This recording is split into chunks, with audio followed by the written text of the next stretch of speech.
ఏంది ఇది ప్రైవేట్ బజారా?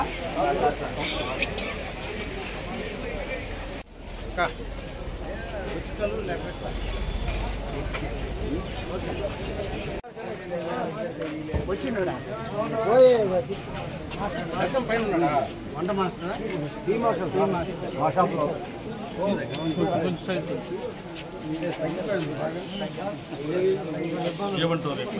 అంతే 24 అదే. మా వార్డులో మమ్మల్ని నిల్చోండి బాబురావు స్వామి, మమ్మల్ని నిల్చోనండి, మమ్మల్ని మా వార్డులో మమ్మల్ని నిల్చోండి. అన్నిటికి ముందు వస్తే మేమే గురించి చెప్పుకోవాలా? మా వార్డే కదా. ఏ వార్డు? ఇక్కడ వాటర్ ఏ వార్డు ఏడన్నా లోగా అన్న? లోగా ఇక్కడ బండిలో ఉంది.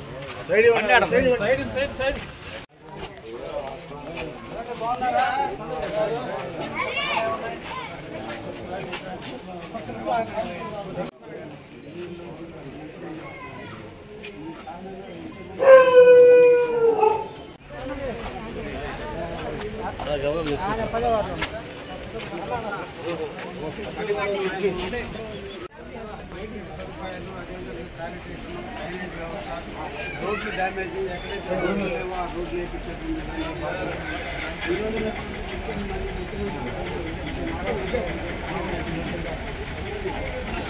ఏంటి ఇది? Kit house. మీరు ఎంత కట్టున్నారు? అవును, మీ కాలనీ ఇల్లు ఇచ్చారా? ఇప్పుడేమో అలాట్ చేయలేదు సార్. వీళ్ళు లోన్కి వెళ్తారమ్మా. లోన్ మీ పేరు మీద కావాలా? కూతురు పేరు మీద రాసి నువ్వు చెప్పేది. నాకు ఒక అర్జీ కమిషనర్ ఆయన దగ్గర పోయి కూర్చో కుమార్, అందుకే నాకు నేను కూడా మీ అమ్మ రాసిస్తుందిగా నీకు, రాసిస్తుంది కదా. నా పేరు వద్దు, మా కూతురు పేరు మీద మాట్లాడడానికి ఉందిగా. అవునా? అనే సార్ ఇప్పుడు నువ్వు మొత్తం డబ్బులు కట్టేసి ఇల్లు తీసేసుకుంటావు, మళ్ళీ నీకు లోన్ వస్తుందో రాదు. అది వాళ్ళ అమ్మకి ఎలిజిబుల్ కాదు. ఈమెకి ఎలిజిబిలిటీ ఉందా? ఈమె 60 ఏళ్ళు వల్ల లేదు సార్.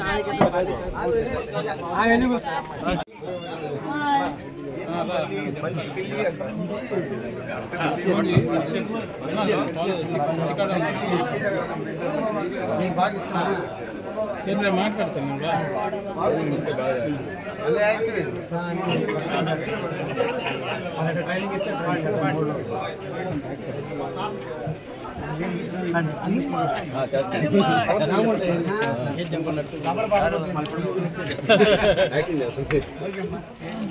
ఈ రోజున కావలి నియోజకవర్గంలోని కావలి పట్టణంలో 10వ వార్డులో ఇంటింటా ఎమ్మెల్యే కార్యక్రమం కింద తెలుగుదేశం, జనసేన, బీజేపీ నాయకులు అందరం కూడా కలిసి ప్రజా సమస్యలు తెలుసుకోవాలి, ప్రజల ముంగిటికి వెళ్ళాలి, ప్రజా సమస్యలను పరిష్కరించాలనేటువంటి ఆలోచనతో సమస్య మీది, పరిష్కారం మాది అనేటువంటి ఒక నినాదంతో ఈ రోజున 10వ వార్డులో సంచరించడం జరిగింది.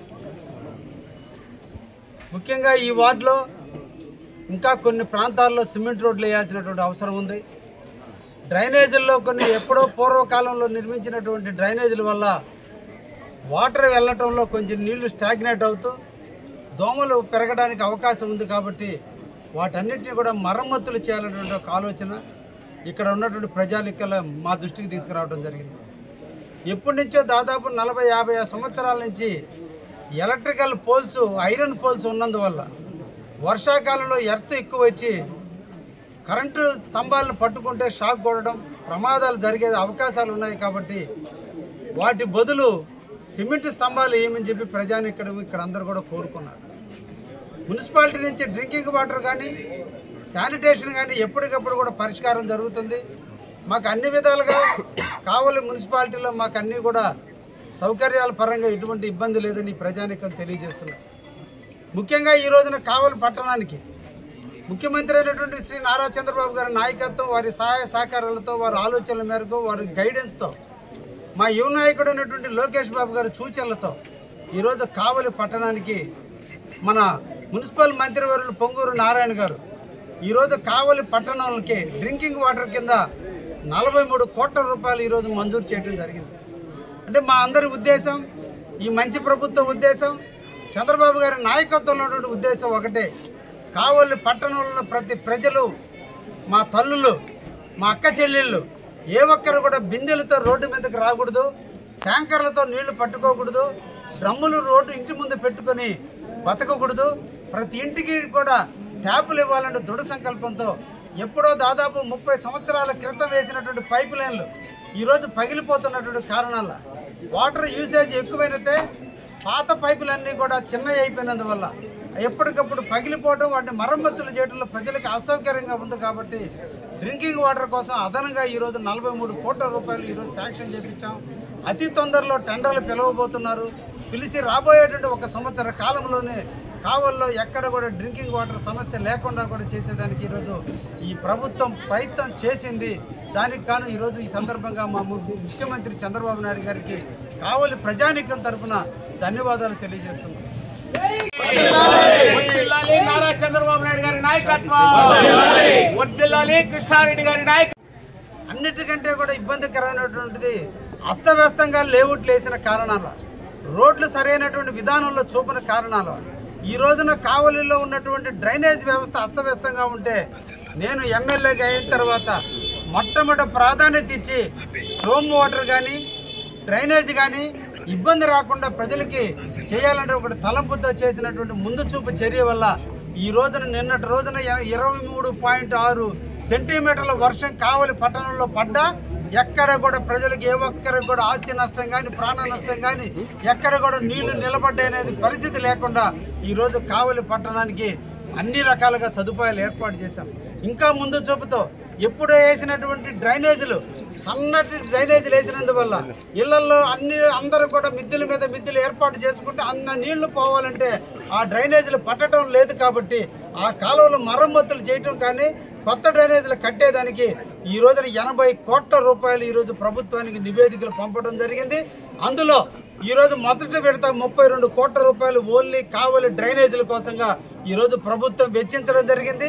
అది కూడా వచ్చే నెలలో టెండర్లు పిలవబోతున్నారు. రాబోయేటువంటి 6 నెలలు 8 నెలల కాలంలోనే కావలిలో ఉన్నటువంటి డ్రైనేజీ వ్యవస్థ అంతా కూడా కొత్త తరానికి నాంది పలుకుతూ ఎక్కడ కూడా ఇళ్లలో నీళ్లు పోవటంలో ప్రజలు ఏ ఒక్కరు ఇబ్బందులు లేకుండా ఎప్పుడు డ్రైనేజ్ నీళ్లు ఎప్పుడు వెళ్ళిపోతే అక్కడెక్కడ కూడా నీళ్లు స్టాగ్నేట్ కావు. కాబట్టి దోమలు కూడా తగ్గడానికి అవకాశాలు ఉంటాయి. కాబట్టి ఈరోజు డ్రైనేజ్ వ్యవస్థను కూడా ఈరోజు మేము మెరుగుపరచడం జరిగిందని కూడా తెలియజేస్తూ దీనికి కారకులైనటువంటి పొంగూరు నారాయణ మంత్రివర్యులు గారిని, అదేవిధంగా మన ముఖ్యమంత్రి చంద్రబాబు నాయుడు గారికి కావలి ప్రజానీకం తరఫున ధన్యవాదాలు తెలియజేస్తూ, అదేవిధంగా ఈరోజు కావలిలో అవుట్కట్స్ మద్దూరుపాడు కావచ్చు, ముసునూరు కావచ్చు, బుడంగుంట కావచ్చు, ఈ 3 కూడా గతంలో గ్రామాలుగా ఉంటే వాటిని మున్సిపాలిటీగా కలిపిన కారణాల ఆ ప్రాంతాల్లో సిమెంట్ రోడ్లు లేక ఈరోజు ఆ ప్రజలందరూ కూడా అలమటిస్తున్నారు. టౌన్లో అన్నీ కూడా ఎక్స్టెన్షన్ జరగడం జరిగింది. పాతూరు అంతా కూడా అప్ టు నేషనల్ హైవే వరకు కూడా ఈరోజు లేఅవుట్లు వేశారు. అక్కడ అందరూ కూడా ప్రజలు ఇళ్ల నిర్మాణం చేసుకుంటే అక్కడెక్కడ డ్రైనేజీలు లేవు, రోడ్లు లేకపోతే ఈరోజు రోడ్ల కోసం నోడా నిధుల కింద 13.5 కోట్ల రూపాయలు ఈరోజు నోడా కింద కూడా నిధులు మంజూరు చేపించాం. ఎస్సీ సప్లైన్ కింద 2.5 కోట్ల రూపాయలు ఈరోజు నిధులు వెచ్చించడం జరిగింది. ఈ నిధులతో దాదాపు 16-17 కోట్ల రూపాయల సిమెంట్ రోడ్లని ఈరోజు కావలి పట్టణంలో వేయటానికి ఈరోజు మేము అన్ని కూడా సిద్ధం చేస్తున్నాం. కాబట్టి ఈరోజు ఒక్కొక్క వార్డుకి సుమారు 75 లక్షల రూపాయలు మళ్ళా వెచ్చించి ఆ వార్డులో అన్ని సమస్యల్ని పరిష్కరించి ప్రజలు హ్యాపీగా సుఖంగా జీవించాలి. కరెంటు ఫ్లక్చువేషన్స్ కావల్లో నేను ఎమ్మెల్యే నాటికి కావలిలో లో వోల్టేజ్ ప్రాబ్లంతో చాలా ప్రాంతాల్లో ఫీజులు పోతూ ప్రజలకి రైతుపూట ఏసీలు వేసుకుంటే లో వోల్టేజ్ కాలనీలో ఏసీలు పనిచేయనటువంటి పరిస్థితుల్లో ఉంటే ఇప్పటికీ 64 ట్రాన్స్ఫార్మర్లు ఈరోజు కావలి పట్టణంలో కొత్తగా ఏర్పాటు చేసి ప్రజానీకానికి ఎక్కడ కూడా ఎటువంటి ఇబ్బందులు లేకుండా కూడా చేయడం జరిగిందనే విషయాన్ని కూడా మీకు అందరికి కూడా తెలియజేస్తున్నా. కావలి పట్టణం ఈరోజు విస్తరిస్తుంది. బీపీసీఎల్ ఇండస్ట్రీ వస్తుంది, రామాయపట్నం తొందరలోనే ఓపెన్ కాబోతుంది. ఇండో సోలార్ ఏర్పాటు కాబోతుంది. ఈరోజు దామారం దగ్గర ఎయిర్పోర్ట్ కూడా ఈరోజు చకచక పనులు ప్రారంభం కావడానికి నోచుకుంటున్నాయి. ఈ పరిస్థితుల్లో అక్కడ ఉన్నటువంటి ఉద్యోగస్తులందరూ కూడా కావలికి రావాలి. కావలిలో ఉన్నటువంటి వ్యాపారస్తులందరికీ కూడా వ్యాపారాలు పెరగాలి. మనందరి ఇళ్లలో బాడుగులు పెరగాలి. మన ప్రజానీకం సుఖంగా జీవించాలంటే అన్ని సదుపాయాలు ఇక్కడ ఉండాలి. వచ్చేటువంటి వాళ్ళకి మన పిల్లలకి కూడా మంచి నాణ్యమైన విద్య అందించాలి. నాణ్యమైనటువంటి ఆరోగ్యంగా ఉండేటట్టు హాస్పిటల్ సౌకర్యాలు పెంచాలని ఈరోజు కావలి ప్రభుత్వ హాస్పిటల్ని శుభ్రంగా ఉంచేందుకు కింద అంతా కూడా ఫ్లోరింగ్ అంతా కూడా సిమెంట్తో కాంక్రీట్తో వేపించి ఎక్కడ ప్రజానీకానికి ఇబ్బందులు లేకుండా ప్రభుత్వ హాస్పిటల్ని కూడా ఈరోజు మోడరేట్ చేస్తున్నాం. అదేవిధంగా అన్ని ప్రాంతాలని అనుసంధానం చేసుకుంటూ ఇప్పటికే దాదాపు ఓల్డ్గా వేసినటువంటి పైపులన్నీ కూడా మరమ్మతులు చేసేదానికి దాదాపు 7 కోట్ల రూపాయలు ఈరోజు వెచ్చించి ఆల్రెడీ టెండర్లు పిలవడం జరిగింది. టెండర్లు కూడా పూర్తయినాయి. అతి తొందరలో ఆ వర్కులు కూడా ప్రారంభించి ఎక్కడ కూడా నీటి సదుపాయాలలో లోపాలు లేకుండా చేసేదానికి కావాలని ఎప్పుడు కూడా మేము నిరంతరం కూడా కాపలా కాసుకుంటామని కూడా ఈ సందర్భంగా ప్రజానీకానికి తెలియజేస్తూ సమస్య మీది, పరిష్కారం మాదిగా ఉండాలి. కాబట్టి మీ సంక్షేమ పథకాలు ఎవరికైనా ఆ రోజులో అర్హులై ఉండి కాలనీలు రాకపోయినా, అర్హులై ఉండి పెన్షన్లు రాకపోయినా మీరు సచివాలయం దృష్టికి తీసుకెళ్ళండి. సచివాలయంలో మీకు స్పందన రాకపోతే ఎమ్మెల్యే కార్యాలయంలో మీరు అర్జీ ఇవ్వండి. ఒక్క అర్జీతో మీ సమస్యని పరిష్కారం చేసే బాధ్యత మా తెలుగుదేశం నాయకులు, కార్యకర్తలు సిద్ధంగా ఉన్నారని క్రమశిక్షణకి మారుపేరుగుండే కావలి నియోజకవర్గంలో ప్రజల సంక్షేమ ధ్యేయంగా పనిచేసే కార్యకర్తలకు కొదవలేని మా తెలుగుదేశం, బీజేపీ, జనసేన నాయకులు ప్రజలకు జవాబుదారీగా ఉండి నిరంతరం ఈ అవసరాలు తీరుస్తారనే విషయాన్ని కూడా ప్రజానీకానికి తెలియజేస్తూ సమస్యలని ఎప్పటికప్పుడు వెలుగెత్తి చాటుతూ ఎప్పటికప్పుడు సమస్యలు మా దృష్టికి తీసుకురండి అని చెప్పి ఈ సందర్భంగా ప్రజానీకాన్ని కోరుకుంటూ ఈరోజు కావలి పట్టణంలో ప్రజా వార్డుని సందర్శించడం జరిగింది. ఇక్కడ సమస్యలన్నింటినీ కూడా విత్ ఇన్ ద 2 months ఈ సమస్యలన్నీ పరిష్కారం చేస్తామని చెప్పి ప్రజలకు హామీ ఇవ్వడం జరిగింది. ఇప్పటికే 5 వార్డులు నేను ఇప్పటికే సందర్శించి అక్కడ ప్రజలకు చెప్పినట్టుగానే ఈరోజు పరిష్కారం చేశాము. అందుకే ప్రజలు ఆశీస్సులు ఉన్నంత కాలం కావలి చేసే భాగ్యాన్ని నాకు దక్కుతుందని ఆశిస్తూ తెరవ తీసుకుంటున్నాను.